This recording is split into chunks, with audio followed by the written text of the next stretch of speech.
Hello and welcome back to Book Banter. If you've watched before, you will notice that I look like I'm in a great big black hole, and my usual bookshelf is not behind me. My husband and I are at the final leg of a 3-week long road trip. So I am doing this live stream from our hotel room in Calgary, Alberta. So I apologize for the darkness. It's really just no lighting in a hotel room. So um, with that being said, if we have any technical difficulties with the live stream due to Wi-Fi issues, we will do our best to get the recorded version up for you as soon as possible as well. So I apologize if that happens in advance, but fingers crossed, technology will be on our side today. So the reason that I was so insistent on doing this live stream today was because, as you well know, Kelsey Gietl is one of my friends, but also one of my favorite authors. And she has a new release today, For a Noble Purpose, which is the first book in the Larkson Legacy series. And it is a beautiful, beautiful read. So without further ado, please help me welcome Kelsey to Book Banter. Hello. Hi, Tanya. How are you? I'm good. How are you doing? I'm good, considering my black hole of existence. At least I'm not really... Exactly, right? The funny thing is when I step up away from the computer, it's completely light. So I'm somehow blocking whatever light there is. So I'm not an engineer, so we'll leave it at that. But congratulations. Thank you. So excited to see this into the world. It has been a long process, and it has turned out beautifully. It's such a lovely, lovely book. I adore it. It actually has traveled with me through 7 states and has been with me all the way along in anticipation for today. So happy book birthday. Thank you. It sounds like the book made a little bit of the Oregon Trail trip with you. It sure did. It sure did. It's such a neat time period, and one I think that's difficult to write about. So kudos to you for doing that. Thank you. So it is the first, For a Noble Purpose is the first book in the Larkson Legacy series. So can you start us off by telling us how this series came to be? So it was definitely a process, as you know, from our many discussions of how to get there. I guess I'll just start with, so when I published Unsettled Shores, the second book in my War Across Waters duology, so shortly before that, so this was April of 2021, I was trying to figure out like that series. So it was 4 books that dealt in the same time period. And so I was trying to figure out what the new series was going to be about. And I had multiple things. So I'm going through all my story ideas. And I came upon the one that dealt with the book of Tobit from the Bible. And so this is loosely inspired, loosely. And so basically the book of Tobit, for those who aren't familiar, is in that story, there's a woman, Sarah, who has lost 7 husbands, all before the wedding night, all died before the wedding night. And so Tobiah, in my book, his name is Tobias, but Tobiah in the Bible is next of kin. So in that time period, he has basically rights to marry her. So he wants to do that. He does love his cousin. And so he has some trepidation about it, though, because obviously they all die. And it turns out that the demon Asmodeus is the one who's killing all of these men. So the archangel Raphael comes. He tells Tobiah and Sarah that they need to give a sacrifice and provide some prayers to God, and that they will be spared. Raphael goes off and banishes the demon, and Sarah and Tobiah do what they've been asked and pray to God for a long and happy life, and they have one. So I really, when I read this story, which actually I only read it a couple of years ago, but I thought it was just such an intriguing story, especially with like the supernatural elements and everything, that I wanted to somehow create a book, a historical novel, where it was scientifically based. I didn't want to get into demons and paranormal and all of that because that's not my writing. But I wanted to have a hint of that in there. So in my book, Sarah has also lost her 7 husbands. Again, all before the wedding night. And so she thinks she's cursed, as you would. Yeah. So her Not a big leap. right. There's not a demon, so let's just say that up front. I don't think that's a spoiler. But so her parents decide that they don't really know what to do with her at this point. And this takes place in the 1850s, and she's in Missouri. Her father owns a pretty prominent plantation at the time. And so this whole thing kind of has scandalized their family. And they decide, well, we're going to send her to an asylum because that's what you do with women that you don't know what to do with. Right. So she flees with her housemaid, Martha. And she is invited to Washington Territory with the Lark Song Wagon Train, which Tobias Lark is the leader of this. It's the Lark family has 5 brothers. 4 of them are going to Washington. The other one has stayed behind in Charleston, South Carolina. And basically the brothers want to flee this slave-built society that they don't agree with. Their father was not a nice man, not nice to their slaves. So they take some of the slaves who have become their friends, and they go to Washington to create this new society that is going to allow all races, all religions. Everybody gets to go there. It's going to be great. But as we know, anytime somebody tries to create the perfect place, conflicts arise. So they're just this book, there's 5 books total. This one's just them trying to get there. So the supernatural elements come in. Sorry, I'm getting a little off track here, but the supernatural elements come in, and that the Lark brothers are gifted. Yes. So they have this legacy that has been passed down from father to son, where each of them have talents called gifts that are all scientifically based. So for example, Tobias, he does building and carpentry, and he needs to have the materials. He can't snap his fingers and make a house appear. We're not going that fantasy. But he can do things better, faster, with a knowledge that the people of the 1850s just would not have. So same thing with the rest of the brothers. His other brother, Jameson, is a doctor. And so he has knowledge of medical practices that would not be in the 1850s. So a little bit of magical realism, but not too extreme. Which is actually part of my favorite part, because it's actually based in biblical story. Mm-hmm. And bringing it through now, 1850 is not modern day, obviously, but mm-hmm. still bringing it to a world in which we would be more familiar with, more comfortable kind of understanding a wagon trail and a cookout and those kind of elements, and bringing that in. And you actually really beautifully describe how Tobias builds things. And you can see it. They pop off the page, and you actually see what he's created, which is really, really cool. So do you have woodworking skills yourself?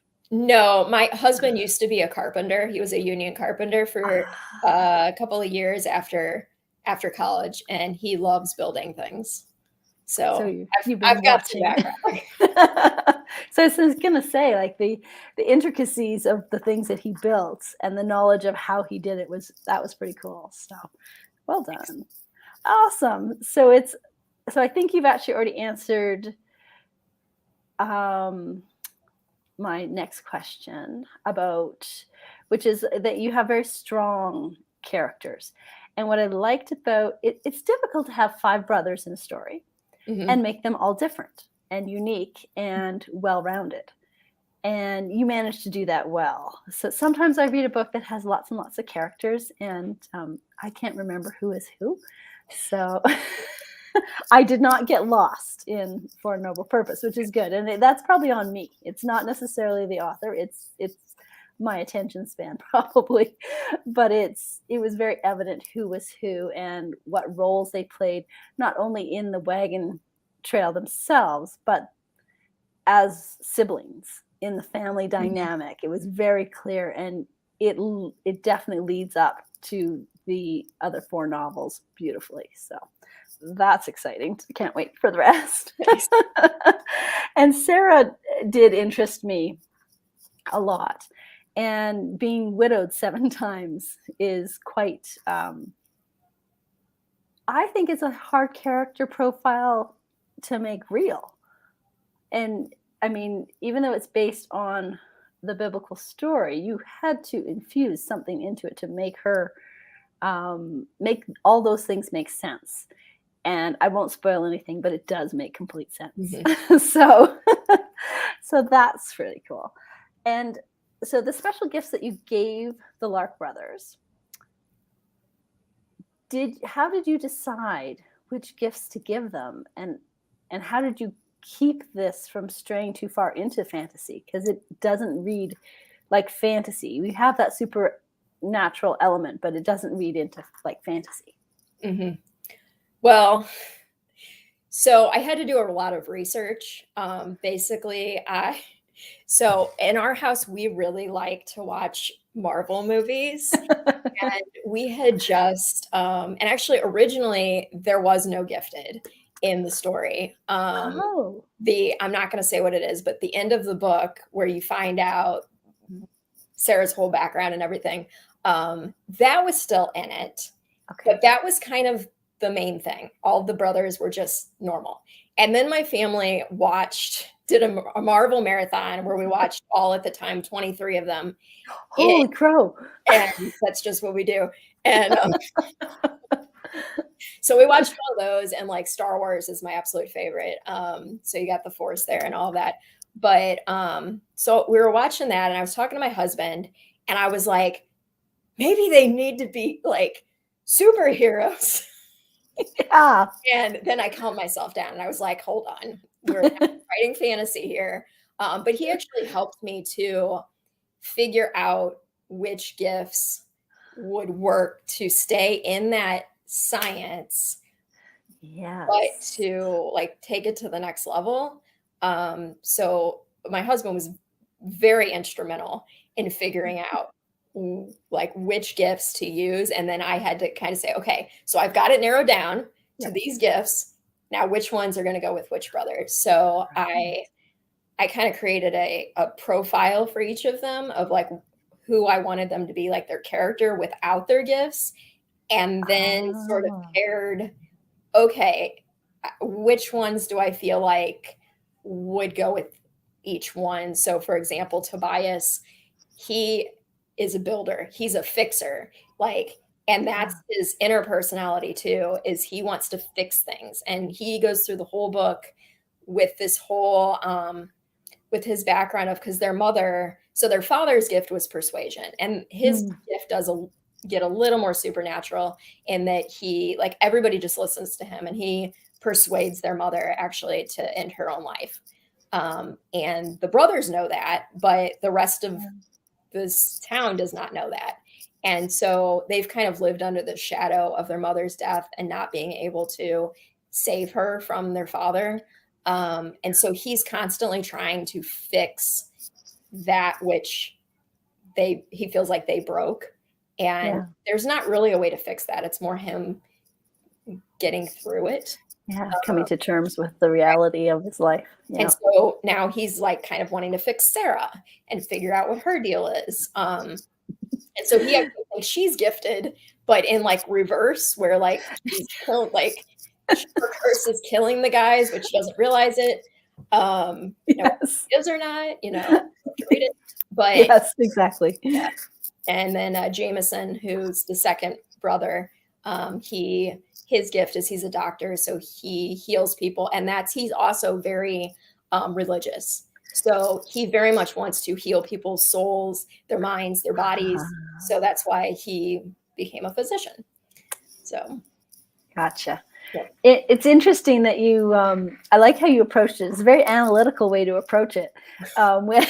With here's who they are as people and what gifts would suit them, and how would that's a really, really layered approach, and it's very deep. And I'm thinking, maybe I don't think that deeply as I'm creating, but at the same time, I think that the difference probably is that you can put it into words, your process of how you've done it, which is so helpful for both readers and writers to hear of other processes. So that's pretty cool, actually. I have to tell you that when it comes to the wagon trail chapters, so as you know, I've written a book where one of the main characters stayed in their bedroom for almost the entire story, which was extremely challenging. There's only so much you can do when a character stays in the same place. Now, because the wagon trail is a long journey, I'm sure terrain and such changes, but there is probably months of travel, and you're really just doing the same thing, just trying to move forward. And so they're essentially in the same environment. And you did such a great job with that aspect of the story because it wasn't boring. There was always something happening. There was always a little tidbit of what could happen or what could have been a reality for people on the actual journey that brought the history to life. And that was really important because I think sometimes we don't see the sacrifices that were made in order to grow and expand and explore. And I think that was really well done. And so the characters, they came to shine as they traveled. And I'm curious if your research into the era of the wagon train movement itself provided any additional insight into how your characters' personalities came to be in those tense situations. Yes, it did. So I read a lot of like diaries, journals from people that were on the trail. And some of them were pretty boring, where it was just like every day. And I think I forget if it's Tobias or I think he mentions that somebody was writing and they're like, oh, traveled 20 miles, saw 10 dead oxen, forded the river. Like sometimes that was as simple as it got. And there was one person who every day they just said mileage, how many dead animals they saw on the side of the trail, and like the key event. But then there were other people who, usually women, who wrote these long, intricate, like every single thing we did today, how they felt about it, like how things looked, how they smelled. So I was very lucky in that respect to get all of these different opinions. And 1852, when this book is set, was the largest or one of the largest years for the Oregon Trail. There were 70,000, I think 70,000 wagon train or wagons that went. So sometimes, and I had mentioned this too in the book, sometimes it was as far across as like 12 wagons across that were traveling this trail. And the trail was just beaten and all the grass was gone. And so I really liked being able to incorporate those real historical events. And so I found certain things that I then was like, okay, I'm going to take this and I'm going to create a chapter around it. So for example, the scene where there's a tornado and well, the tornado actually was just me living in the Midwest where we get tornadoes. And I was thinking, okay, Sarah and Martha from the Midwest, what would happen?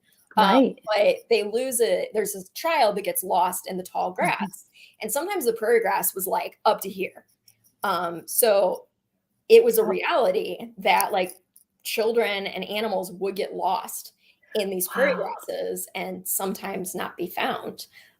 So I thought, well, what if somebody gets lost in the prairie grass and we have a tornado? Like, how much worse can we make our characters feel? like oxen running into the river, that was something that happened all the time. And like people getting injured, it sounds funny, but it's like the Oregon Trail video game from your youth. If you played that, like, oh, you died of a snake bite. Well, you died of dysentery.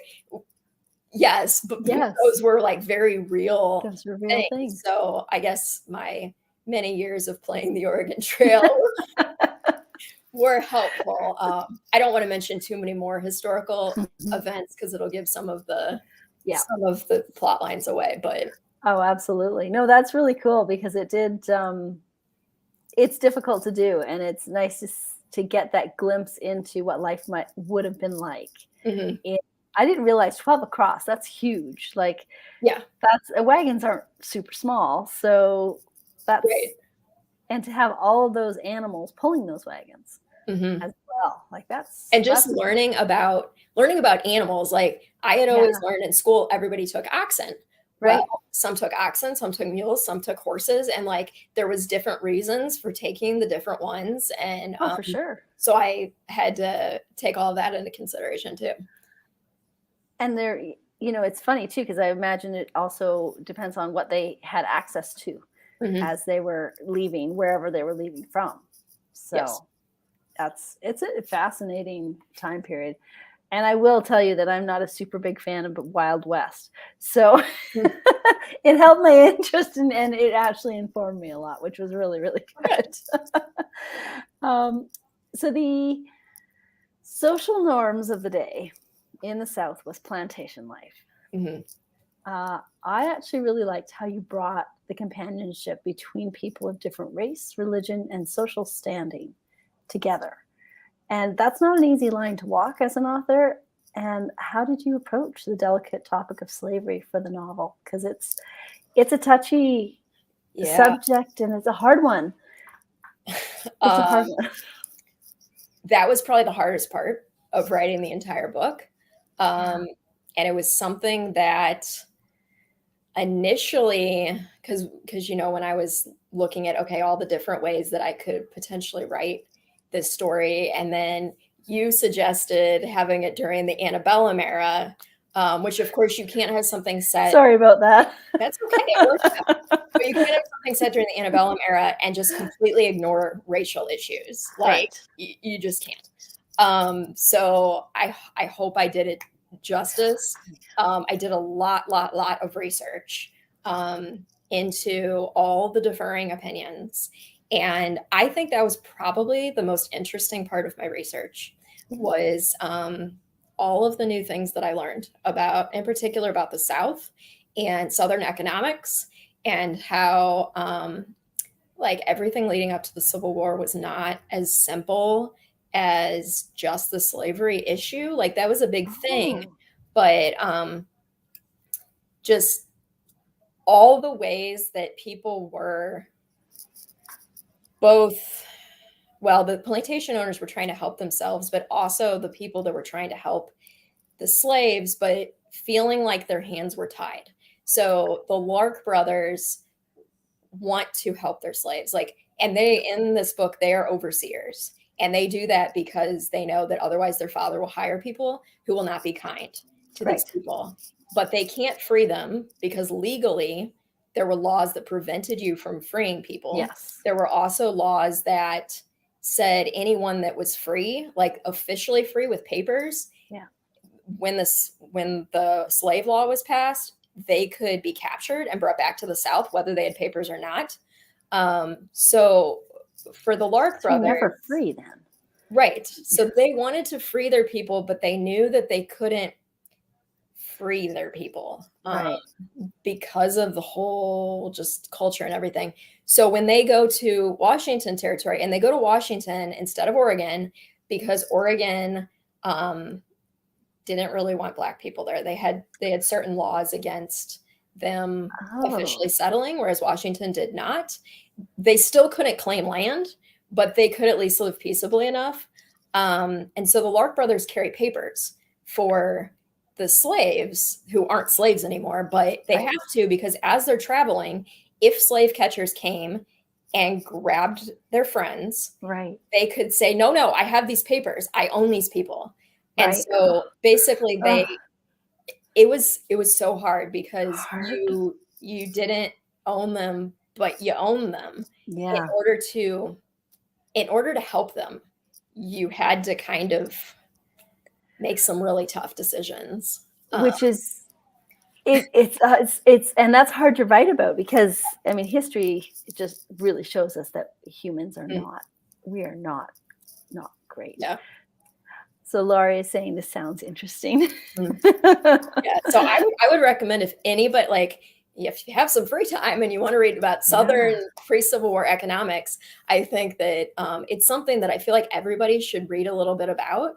Um, Yeah. because, and again, my characters talk about how if you if you freed all the slaves right away, that if you just did it in one fell swoop, it would be a good Right. thing, and it is a good thing. Don't I hope no Yeah. one's misunderstanding what I'm saying, but it also like the northern and Europe were Hmm. used to getting low cost crops and Right. cost supplies. And so if suddenly you got rid of that free labor, then they'd have to raise the prices. Yeah. And then there'd be this whole like economic That's exactly turmoil, it. which there was somewhat Hmm. after the Civil War, and a lot of the plantations were hurting.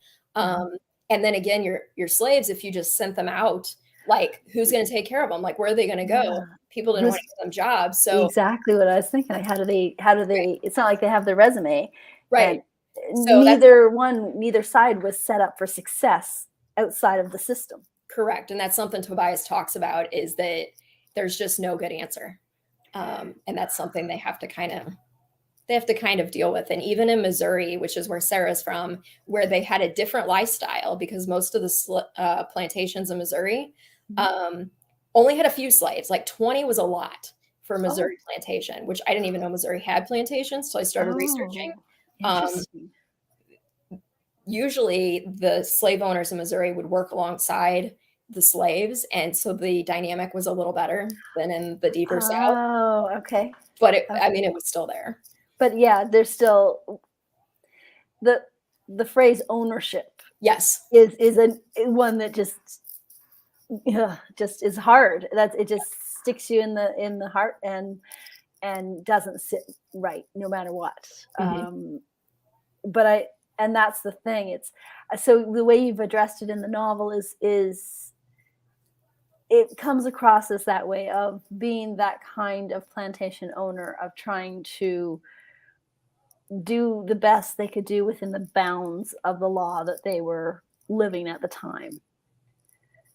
Yeah. So, So they yeah. decide to leave So, because and they're like, "We can't do anything else." So exactly, why not, right? We'll create our own new territory and our own town, and life will be better.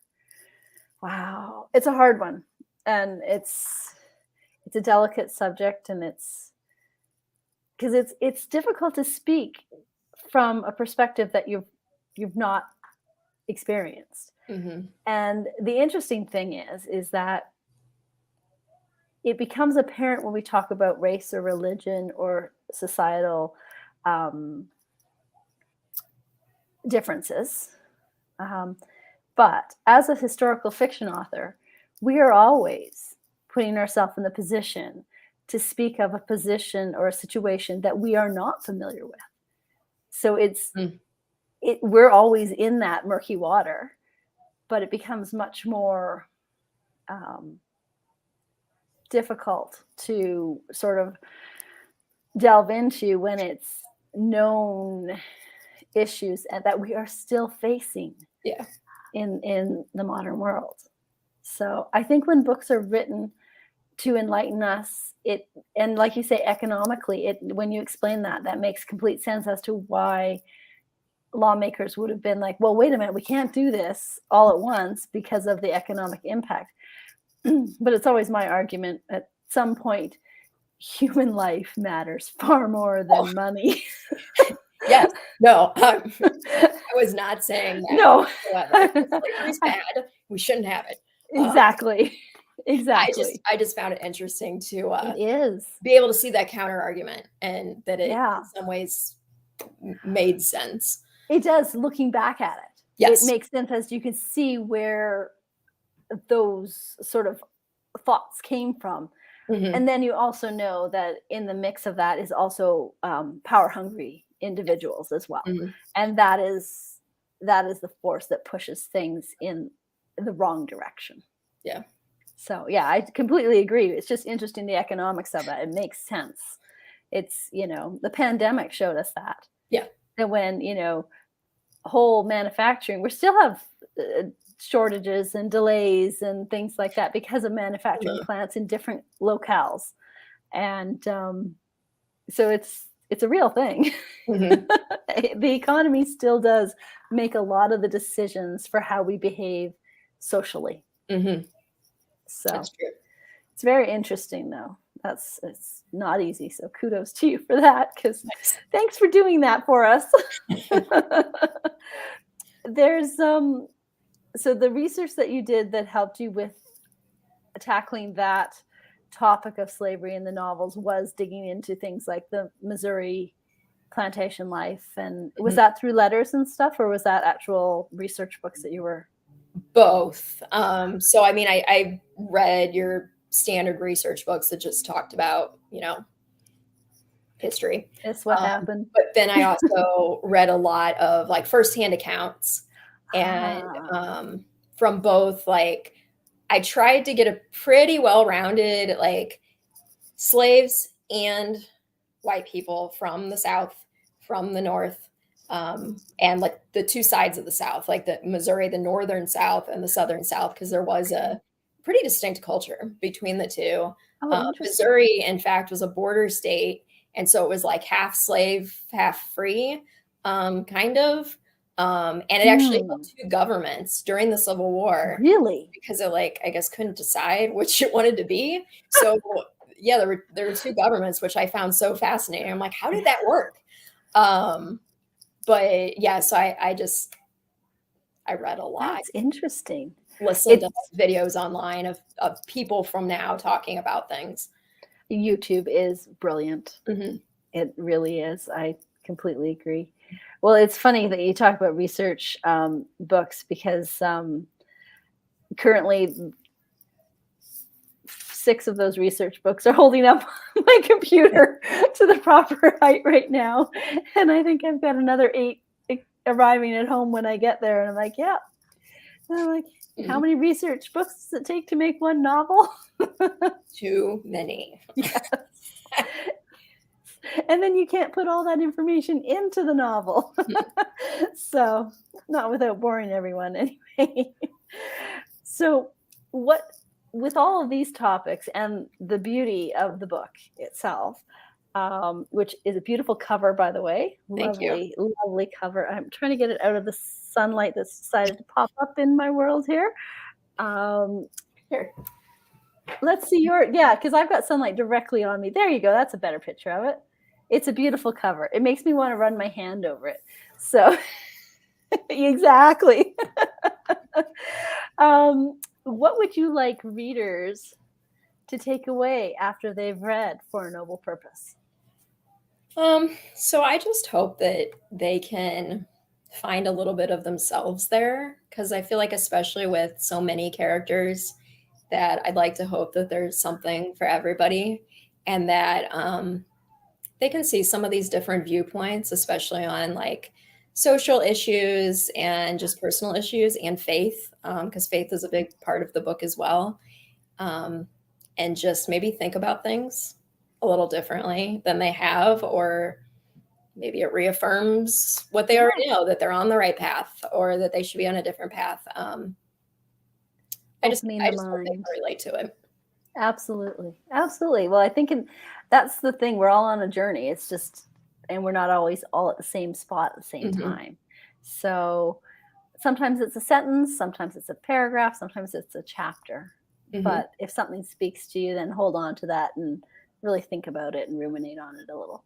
Yeah, exactly. I agree. So what can we look forward to from you next? I already know the answer, but I'm looking forward to this immensely. Tanya has had the pleasure of reading the first few chapters of the next book and helping me fix them, because I was having some real problems. I think they're much better now. But the next book that I'm working on already is book 2 in the Larkson Legacy series. It's called Dusk Shall Weep. And it's Jameson is the main guy in it. I'm not going to tell you who the main woman is. You'll find out at the end of the book, at the end of the first book. But I don't think it's too much of a spoiler to say No. Jameson's in it. There you go. You know he doesn't die. Yeah. Uh, One person out of all of them, yeah, that doesn't die. I guarantee no one else. But that one's going to, so at least some of the group has gotten to Washington Territory. They've started their town, but it is not going how they envisioned. It is not this beautiful land where everybody sings songs and skips, which we could have all guessed that. But it starts about 6 months after they've arrived. And yeah, it's just, even with their gifts, it is not going well.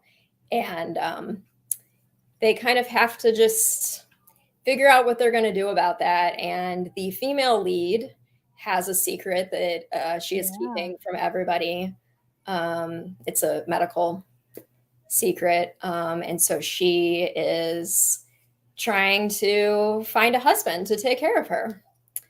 And I don't know like we all do. There's a Native American element to book two as well. Because right now it's going to go through the war up in Seattle, the battle for Seattle in 1856. And I'm familiar with that one. Yes, it was right there.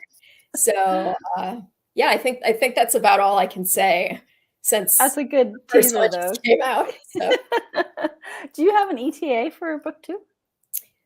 Okay, so my goal is, I know, I understand the difference between goals and reality, believe me. Right now it's going well. Right now I'm on timeline, but we'll see. January of 2023 is my goal. I'm hoping to get the series out a little bit quicker than my last ones. And since I've kind of been plotting them all together, I'm hoping that will be the case. So January 2023 is the plan. That will be fantastic. We don't have too long to wait, so the characters will be fresh in your brain for a noble purpose. There we go. Thank you so much for joining us. Thank you for having me. It was so great to have you. It's publication day, so I'm sure you have 1,000,001 things going on. I'm very busy, and that is good. I am doing a couple giveaways on my page, and Refreshing Read Story Tours is also doing a paperback and ebook giveaway. So if you head over to their site, you can enter in there as well. Refreshing Reads Story Tours on Instagram. On Instagram. There you go. And on your Instagram as well? Yes. So I have one posted right now. I'm doing an inspirational sticker giveaway, and they're like the nice, like waterproof, like stick them on your mug stickers. Oh, yeah. And then I'm going to be doing, I'll post it right after this.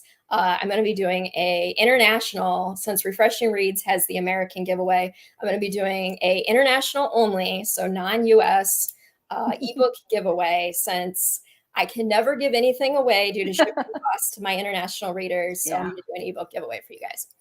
Excellent. So all you Canadians and Brits and Australian residents worldwide, check out Kelsey's Instagram post coming up this afternoon, or we're all in different time zones. So in the next day, check them out.